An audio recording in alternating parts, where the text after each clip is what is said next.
Mark సువార్త 14వ అధ్యాయం. 2 దినములైన పిమ్మట పస్కా పండుగ అనగా పులియని రొట్టెల పండుగ వచ్చెను. అప్పుడు ప్రధాన యాజకులను శాస్త్రులను మాయోపాయము చేత ఆయనను ఎలాగో పట్టుకుని చంపుదుమా అని ఆలోచించుకొనుచుండిరి గాని ప్రజలలో అల్లరి కలుగునేమో అని పండుగలో వద్దని చెప్పుకొనిరి. ఆయన బెతానియాలో కుష్ఠరోగి అయిన సీమోను ఇంట భోజనమునకు కూర్చుండి ఉన్నప్పుడు ఒక స్త్రీ మిక్కిలి విలువ గల జటామాంసి అత్తరు బుడ్డి తీసుకుని వచ్చి ఆ అత్తరు బుడ్డి పగలగొట్టి ఆ అత్తరు ఆయన తల మీద పోసెను. అయితే కొందరు కోపపడి, ఈ అత్తరు ఇలాగూ నష్టపరచనేలా, ఈ అత్తరు 300 దేనారముల కంటే ఎక్కువ వెల కమ్మి బీదలకి ఇవ్వవచ్చునని చెప్పి ఆమెను గూర్చి సనుగుకొనిరి. అందుకు యేసు ఇట్లనెను, ఈమె జోలికి పోకుడి, ఈమెను ఎందుకు తొందర పెట్టుచున్నారు? ఈమె నా ఎడల మంచి కార్యము చేసెను. బీదలు ఎల్లప్పుడూ మీతోనే ఉన్నారు, మీకు ఇష్టమైనప్పుడెల్లా వారికి మేలు చేయవచ్చును. నేను ఎల్లప్పుడూ మీతో నుండను.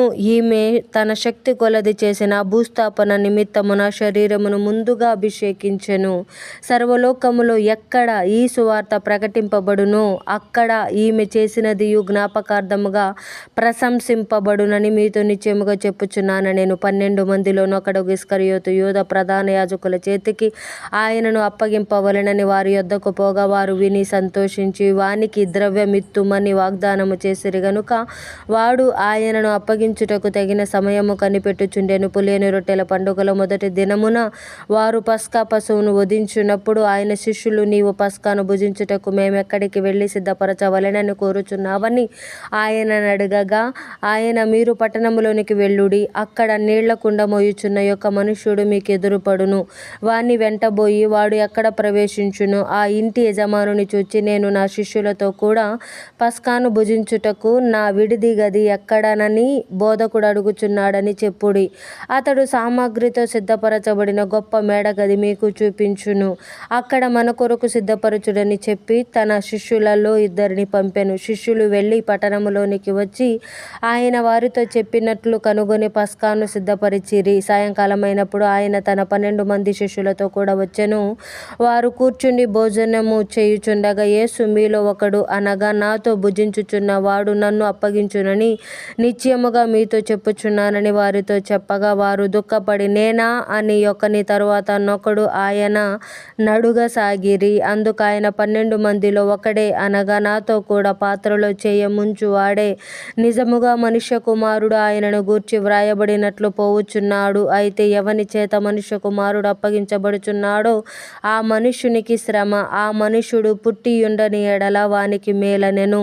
వారు భోజనము చేయుచుండగా ఆయన యొక్క రొట్టెను పట్టుకొని ఆశీర్వదించి విరిచి వారికిచ్చి, మీరు తీసుకొనుడి, ఇది నా శరీరమనెను. పిమ్మట ఆయన గిన్నె పట్టుకొని కృతజ్ఞతాస్తుతులు చెల్లించి దాన్ని వారికిచ్చెను. వారందరూ దానిలోనిది త్రాగిరి. అప్పుడు ఆయన, ఇది నిబంధన విషయమై అనేకుల కొరకు చిందింపబడుచున్న నా రక్తము. నేను దేవుని రాజ్యములో ద్రాక్షారసము క్రొత్తదిగా త్రాగు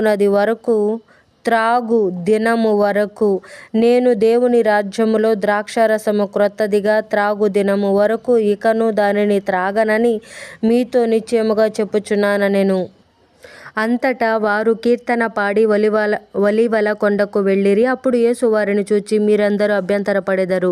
గొర్రెల కాపరిని కొట్టుదును, గొర్రెలు చెదరిపోవును అని వ్రాయబడి ఉన్నది గదా. అయితే నేను లేచిన తరువాత మీకంటే ముందుగా గలిలయలోనికి వెళ్ళెదనెను. అందుకు పేతురు, అందరూ అభ్యంతరపడినను నేను అభ్యంతరపడనని ఆయనతో చెప్పగా యేసు అతన్ని చూచి, నేటి రాత్రి కోడి 2 మారులు కూయక మునుపే నీవు నన్ను ఎరగనని 3 మారు చెప్పెదవని నీతో నిశ్చయముగా చెప్పుచున్నానెను. అతడు మరి ఖండితముగా, నేను నీతో కూడా చావవలసి వచ్చినను నిన్ను ఎరగనని చెప్పననెను.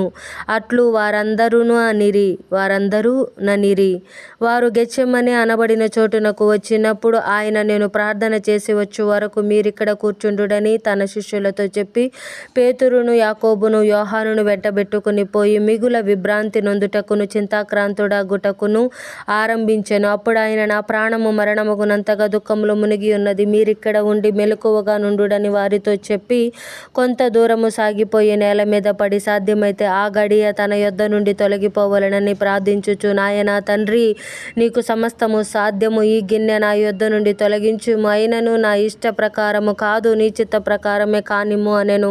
మరలా ఆయన వచ్చి వారు నిద్రించుచుండుట చూచి, సీమోను, నీవు నిద్రించుచున్నావా? ఒక్క గడియ అయినను మేలుకొని ఉండలేవా? మీరు శోధనలో ప్రవేశించకుండునట్లు మెలకువగా నుండి ప్రార్థన చేయుడి. ఆత్మసిద్ధమే గాని శరీరము బలహీనమని పేతురుతో చెప్పి తిరిగిపోయి ఇంతకు ముందు పలికిన మాటలనే పలుకుచూ ప్రార్థించెను. ఆయన తిరిగి వచ్చి చూడగా వారు నిద్రించుచుండిరి, ఏలయనగా వారి కన్నులు భారముగా ఉండెను. ఆయనకేమి ఉత్తరమియ్యవలెనో వారికి తోచలేదు. ఆయన మూడవసారి వచ్చి, మీరిక నిద్రపోయి అలసట తీర్చుకొనుడి, ఇక చాలును, గడియ వచ్చినది, ఇదిగో మనుష్య కుమారుడు పాపుల చేతికి అప్పగింపబడుచున్నాడు, లెండి వెళదము, ఇదిగో నన్ను అప్పగించువాడు సమీపించి ఉన్నాడని చెప్పాను. వెంటనే ఆయన ఇంకను మాట్లాడుచుండగా 12 మంది శిష్యులలో ఒక్కడైన ఇస్కరియోతు యూదా వచ్చెను. వారితో కూడా బహుజనులు కత్తులు గుదియాలు పట్టుకుని ప్రధాన యాజకుల యొద్ద నుండి, శాస్త్రుల యొద్ద నుండి, పెద్దల యొద్ద నుండి వచ్చిరి. ఆయనను అప్పగించువాడు నేనెవరిని ముద్దు పెట్టుకొందునో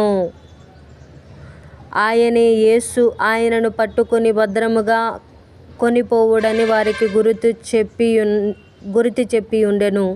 వాడు వచ్చి వెంటనే ఆయన యొద్దకు పోయి, బోధకుడా అని చెప్పి ఆయనను ముద్దు పెట్టుకొనగా వారు ఆయన మీద పడి ఆయనను పట్టుకొనిరి. దగ్గర నిలిచి ఉన్న వారిలో ఒకడు కత్తి దూసి ప్రధాన యాజకుని దాసుని కొట్టి వాని చెవి తెగ నరికెను. అందుకు యేసు, మీరు బందిపోటు దొంగ మీదికి వచ్చినట్లు కత్తులతోనూ గుదియాలతోనూ నన్ను పట్టుకొని వచ్చితిరా? నేను ప్రతిదినము దేవాలయంలో మీ యొద్ద ఉండి బోధించుచుండగా మీరు నన్ను పట్టుకొనలేదు. అయితే లేఖనములు నెరవేరునట్లు ఇలాగు జరుగుచున్నదని చెప్పాను. అప్పుడు వారందరూ ఆయనను విడిచి పారిపోయిరి. తన దిగంబర శరీరము మీద నారబట్ట